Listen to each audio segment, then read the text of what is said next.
ಹೀಗೆ ಅರ್ಥ ಹೇಳುವಂತ ಹೇಳ್ಕೊಡುವುದು. ಈ ವರ್ಷ ಬೃಹಸ್ಪತಿಯ ಸೇವೆಯಲ್ಲಿ ಎಸಗುವವರು ನಾವೇ, ರಥವನ್ನು ನಾವೇ ಎಳಿತೇವೆ. ಯಾರಾದ್ರೂ ತಡೆಯುವ ಗಂಡು ಮಕ್ಕಳಿದ್ರೆ ನನ್ನನ್ನು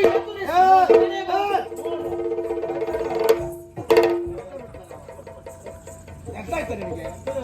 ನೋಡಿದ್ಯೇನ, ಹೊಸಬರಿಗೆ ಅವಕಾಶ ಸಿಕ್ಕಿ ಏನಾದ್ರೂ ಒಂದು ಹೊಸ್ತು ಮಾಡ್ಬೇಕು ಅಂತ ಹೊರಡುವುದು, ಅಷ್ಟೊತ್ತಿಗೆ ಹಳೆಯರಾಗಲೇ ಮುಗಿದಿಲ್ಲಲ್ಲ. ಸುಮ್ನಿರ, ಅವರು ಹೊಸಬರಾಗಿದ್ದಾಗ ಹಳಬರಿಂದ ಅಷ್ಟು ರಗಳೆ ಅನುಭವಿಸಿ ಈಗ ಅವ್ರು ಹಳಬರಾದ್ದು ಗೊತ್ತುಂಟ. ಆದ್ರೂ ಒಬ್ಬ ವ್ಯಕ್ತಿಗೆ ಒಂದು ಅವಕಾಶವನ್ನ ಸಿಕ್ಕಿ ಏನಾದ್ರೂ ಒಳ್ಳೇದು ಮಾಡ್ಬೇಕು ಅಂತ ಹೊರಡುವುದು, ಅಷ್ಟೊತ್ತಿಗೆ ಕೆಲವು ದುಷ್ಟರ ಕಾಟ ಮಾತ್ರ ತಪ್ಪುವುದಿಲ್ಲ.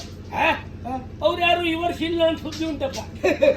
ಅವ್ರು ಯಾರು ಇಲ್ಲ ಅಂತ ನೀ ತುಂಬಾ ಸಮಾಧಾನ ಪಟ್ಟಿದ್ದೆ. ಹೌದು, ಯಾಕಂದ್ರೆ ನಿನಗೆ ಹೆಚ್ಚು ರಗಳೆ ಆಗುದಾಗಿತ್ತು. ಅದಲ್ಲ, ಹೋದಯ ಪಿಶಾಚಿ ಅಂತ ಹೇಳಿದ್ರೆ ಬಂದ ಗವಾಕ್ಷಿಲಿ ಎಂಬ ಹಾಗೆ ಕೆಲವು ಕೆಟ್ಟ ಹುಳುಗಳ ಆಗಾಗ ತಯಾರಾಗ್ತಾ ಇರ್ತವೆ. ತಯಾರಾಗದೆ ಮತ್ತೇನು, ತಾಯಿ ಬೇರೆ ಇಲ್ಲುಂಟು. ಇಲ್ಲಿ ತಯಾರಾದಲ್ಲ, ಬಂದ ನೀರು ಕೆಸರಾದ್ರೆ ಕೊಳಕಾದ್ರೆ ಇದ್ದ ನೀರು ಕೊಳಕೆ ಆಗುತ್ತದೆ.